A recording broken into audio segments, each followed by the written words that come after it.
You have reached the Geek Elite. Good luck.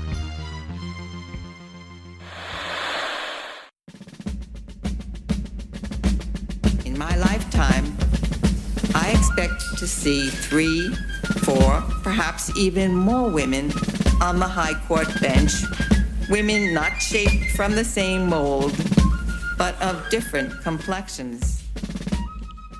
Welcome back to Season 3 of United States of Women, the awesome women's history podcast by Geek Elite Media Network. I'm Elizabeth, and as always, I'm joined by the amazing Jessica. Oh, hello. So, Season 3, we are dealing with all the lovely women of New Jersey. Yes. In this podcast, what we try to do is give you, in each season, 8 amazing women that have almost been forgotten by history. Yeah. Ones that you may not have heard of.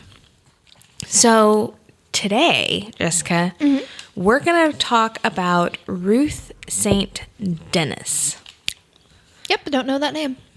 who I am referring to as the dancing goddess, and we'll understand why a little bit later. But Ruth was born Ruth Denis on January 20th, 1879, on a small farm in New Jersey. Okay. No specific location, like just out in the country, on a farm in New Jersey. Her mother was a self-trained physician. Ooh, that's cool. Right? Really interesting for the 19th century. And her father was an inventor. That is also cool. So what we know about her early education is she studied primarily 2 things: Christian Science and thespicy. Thespicy? Thespicy? Theosophy? Theosophy? Theosophy. Oh, Theosophy. so it's basically like philosophy, but with God in it. Kind of. So I actually, because I did have to Wikipedia this, and I Wikipedia'd it first, and then I had to like re-Wikipedia it when we got ready to do this episode, because I was like, I still have no idea what the heck this is.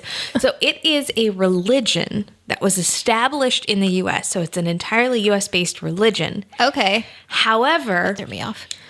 it was founded primarily by a Russian immigrant by the name of Helena Blavatsky, and it draws its teachings from Blavatsky's writings. And it's basically the concept of there is no greater religion than the truth. So it's almost a marriage of religion and education. Okay. It could be its own entire podcast. Like, it's very interesting. But Okay. that's pretty much all you need to know for this episode, because Ruth doesn't follow that path, but it's important for where she does go. Okay, so most of her teaching is either Christian Science, so Christian education, Yes. and this theosophy. So this religion, philosophy, education. Education concept. is truth, and then therefore the true religion, but I'm also Christian. Yes. So I understand Christian Science. But So the other main thing that she did as a child is she studied Delisart's society gymnastics and voice culture. ooh, Okay. So Delisart's is a applied teaching primarily for arts okay. about how to make your body more expressive. Through dance and movement and all Or that? mostly just body posture. Okay. And like facial expressions and hand expressions. Okay. Language without language. Body Language without language. And then voice culture being how tone and pitch can change the meaning of what you say. can change the meaning of what you say. Okay. So this was primarily her childhood. So these kind of what we would consider obscure educational bases, but they were hip and now in the late 19th century. Like these were... It's like putting a label to something we already knew, though, because it's like how society was how your body language was. Like, especially for women, like say in the court system, like you had to move a certain way. And if you moved a different way, it meant a thing. Like I'm thinking like fans. Yeah. You know, when they use fans in the court, and if you did it like this, you were flirting. If you did it like this, you were pissed. If you did it like this, but it's literally just a really subtle movement change with how you're holding the fan and how you're flicking it and all that. Like you could either insult the queen of Russia, or you could become her best friend by how you flick your fan open. So, with all of this background, in 1894, Ruth debuted as a skirt dancer, which was another term that I was like, that doesn't. What? Yeah. So it's basically like a chorus dancer in the back. Okay, that makes sense. So background. Okay. For Worth's Family Theater and Museum. Mm. And she was so good, she worked her way up there. Yeah. And ended up, from there she began touring with David Belasco, who was apparently a very prominent theater musical producer at the time. I feel like I have heard that name before. Couldn't tell you where or how, but I know I've heard that name before. But we know we've heard this name, yes. So in 1904, while she was touring Belasco's production of Madame du Barry in Buffalo, New York, she stopped at a convenience store. Yeah. A general store.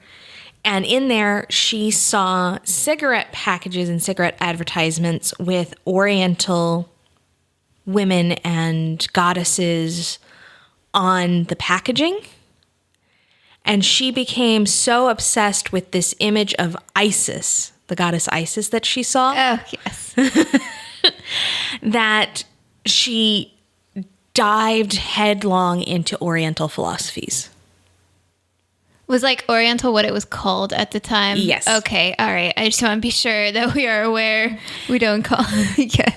No, I am using the terms as they were termed then. Okay. And I'm using them very purposefully because Ruth would then base her future careers entirely on this concept. Okay. Okay. So they were referred to as Oriental philosophies. Really what you're looking at is Buddhism, Hinduism, Egyptology, Taoism. There was some Egyptology. There was Babylonian philosophies. So like basically everything that isn't Western culture. The entire continent of Asia, roughly. Okay. Alrighty. So, no, yes, we would not refer to them in today's language as Oriental philosophies. And so, please, audience, tap into that when I move forward because this is going to get more and more offensive. Oh, well, yeah, that makes sense. It's just, it's one of those where you look at it and they think they're honoring or celebrating. It's cultural appropriation. It's cultural appropriation. And not even getting the culture quite right because you're just saying it's all the same. Exactly. And it's like, no, it's not. It's like, no. Yeah. Egyptology has nothing to do with Buddhism. Because I'm like, okay, Oriental, but then you say goddess Isis, and I'm like, wait, what? Like, where are you going? Yeah. So... Just, I am trying to go with the terminology as it was expressed then for reasons that you'll see as we move forward. So, after this quote unquote awakening due to an advertisement in a convenience store, in 1905, Denis left Belasco's troupe to begin to perform as a solo artist. Okay. Okay. And it's at this time that she adopts the stage name of Saint Denis. In particular, she began, just before she set out for her first solo European tour, her mother went around to all of her luggage and added the saint as kind of a protection. I think I get it. Yeah. Mom's being weird. Yeah.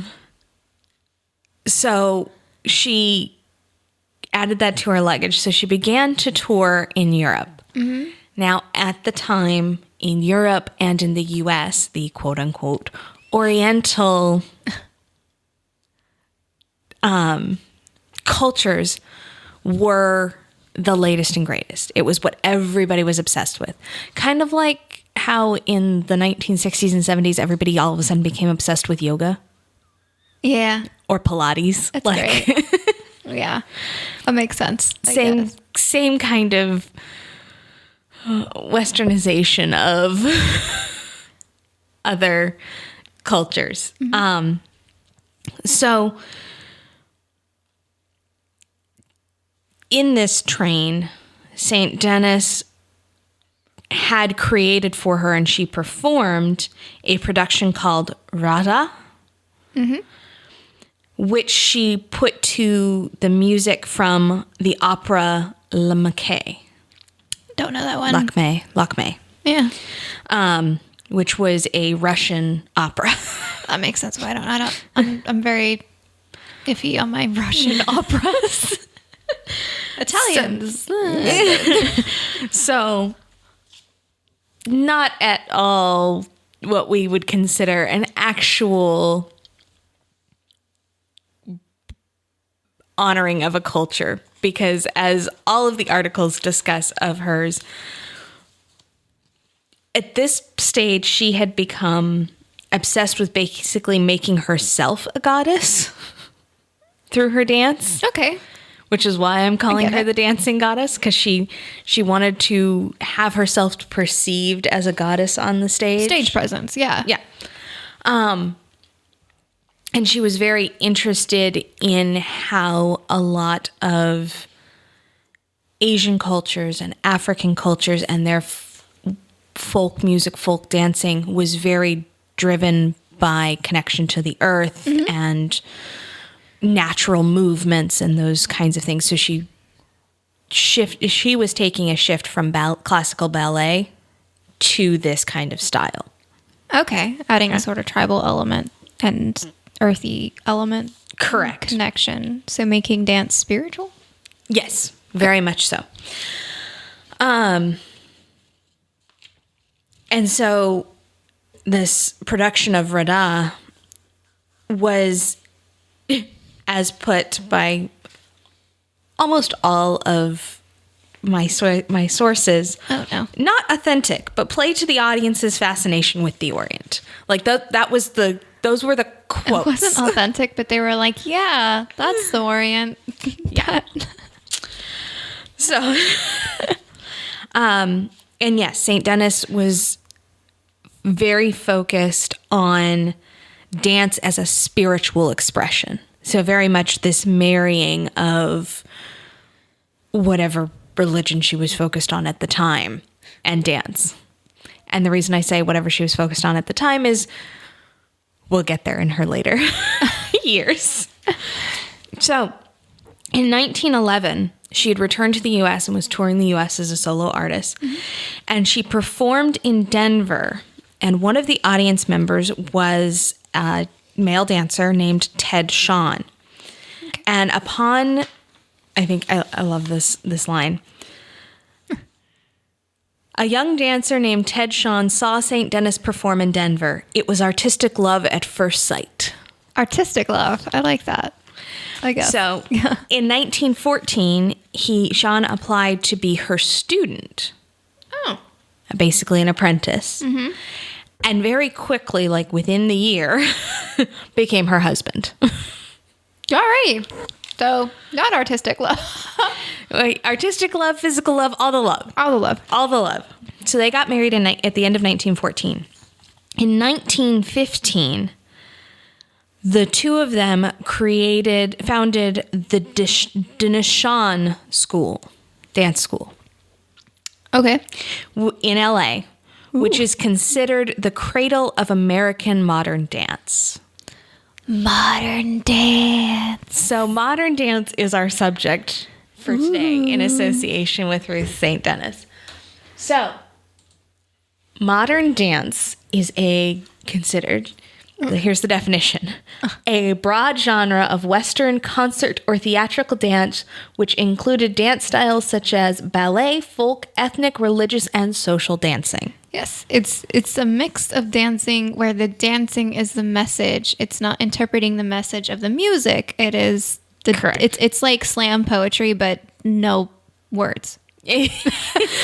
Yes. Basically.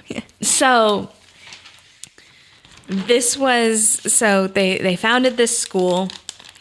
The students studied ballet barefoot entirely. They never obtained point shoes, which was big. That's like modern dance. What's modern? Don't wear shoes. Just don't wear shoes. And then ethnic and folk dances. These so here's another one of those fun. They did the Delisart gymnastics, which she had learned as a child, and then they all learned Delacroix Euthyrhythmics. Euthyrhythmics. Yes. So Delacroix, I think I'm pronouncing that correctly. Dalcroze. Delacroix. We're going to go with it. Mm-hmm. Anybody who's listened to enough of the Geek Elite podcast knows that I can't pronounce things.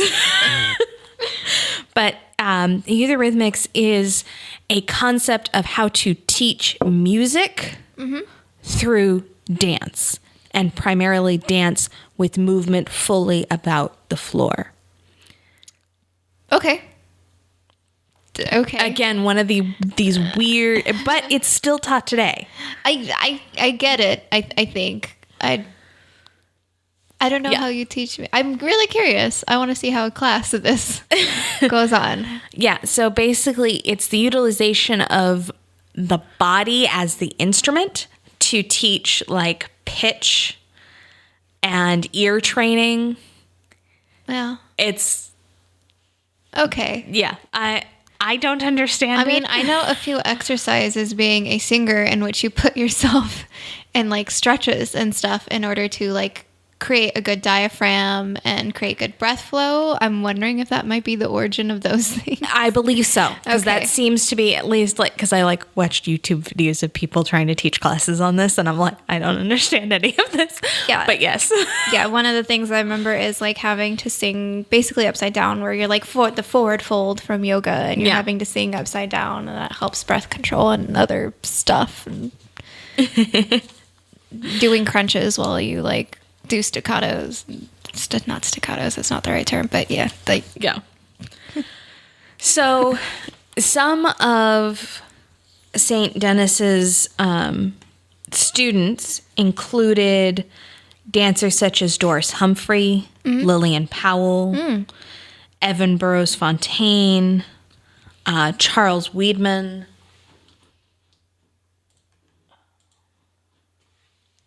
Martha Graham. So like some pretty decent sized names. Yeah.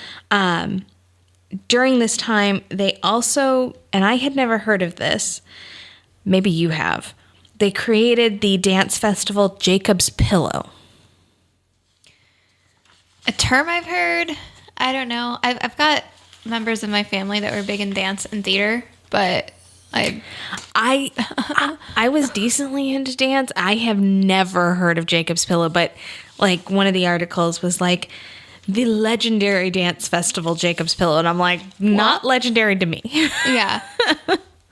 So if any of you listeners have heard of Jacob's Pillow, by all means, please tweet at us, because I don't know what it is. And I had done so many looking up to try and understand terms in this episode that I was like, I can't.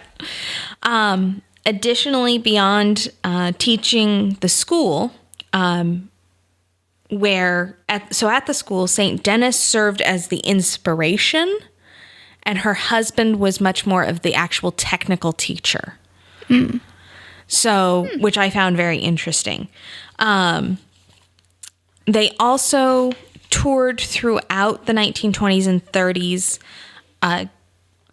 So here's where everything kind of... Their productions were frequently on the vaudeville stage. And they include a production called Tillers of the Soil, which was Egyptian-centric. Pharaoh Dance, also Egyptian-centric. Yep. And Ishtar of the Seven Gates, which was a Babylonian inspired. Ishtar. Oh. Yeah, no, it's... so that was the 20s and 30s. Okay. By 1930, the Denishawn school had basically crumbled. They were apparently great teachers, really bad at business. That is the number one thing with like creative arts businesses is you really need that person that is not creative And could just run the business. running the business. Yeah. So, but despite that, St. Denis continued to dance, teach, choreograph works. But at this time, after the 1930s, she shifted from Oriental-centric to Western religion and dance. And in particular, rhythmic choir dances. Okay. I feel like you can see my face right now. Yeah. What? So one of the other lines that I got from an article was, she went from wanting to see herself as an Oriental goddess to the Virgin Mary. But, okay. I mean, I guess maybe she would. I feel like I get it. Because maybe she'd get more backing if she was a Virgin Mary over the Oriental. I honestly think it was one of those, like, as interest shifted for audiences, so did her. It's a stage presence. Exactly. It's not who you are. It's who you want to be perceived as. Exactly. But still very much in that, that basis in religion and dance combined, which is very much what she is known for. Yeah, she's about making dance more than just pretty dance. Yeah. Like it's important. I do like, honestly, I like how she goes about it. It's definitely of her age though. Yeah. But like I do like that she realized, no, dance is more than just dance. It's, exactly. It's a philosophy in a way. It's a art. Yep. So her next big accomplishment occurred in 1938, where she founded the dance program at Adelphi University, which was the first dance department at any American university. Oh, that's pretty cool. Right? It is to this day a cornerstone of the Adelphi University's Performing Arts Department. So it's still going strong. In 1940, she started a second dance department at the School of Natya, focused on Oriental dancing, quote unquote, Oriental dancing. I have no further history. I think this one shut down. Probably. Thankfully. So she's continuing to found schools, dance, teach, choreograph works. Her last big production was September 16th, 1962 with Raymond Bowman, where she danced for an 8-hour shadow puppet performance. Wow. 8 hours of dancing? Yes. So my impression is, because I was like, shadow puppet performance? Basically what it is she's behind the screen and the screen is lit up. So she is the puppet. She's the puppet. And there's probably other puppets around her too. Yeah. No, shadow puppet dancing is actually pretty cool. It's actually really popular on America's Got Talent. It's like there's always one shadow puppet thing every single season. But the thought of dancing an 8-hour performance, I'm like, no thanks. It was the very first of its kind. She died July 21st, 1968, and at the Hollywood Presbyterian Hospital. And her legacy continues on through the students she taught, who then taught more students. So a lot of her, obviously, is basically the mother of American modern dance. Yes. she has had a profound impact on the modern dance that students still learn to this day. Learn to this day. Modern dance still thing. And then now you also have contemporary dance too, which pulled from modern dance and just... Exactly. So it's definitely... So that is Ruth St. Denis, the dancing goddess, who, while there's plenty to not appreciate about her tactics, was definitely impactful even to this day. So, while most of her life was not in New Jersey, that was her home and where she grew up. So, that is Ruth St. Denis. Woohoo. Modern dance. So, Jessica. Yes. If people want to discuss Delacroix's Euthyrhythmics with you or other singing techniques, where can they reach you? You can tweet at me as at @JMBaileyWrites. Tell me, did your choir teacher make you do any funny poses in order to develop breath control?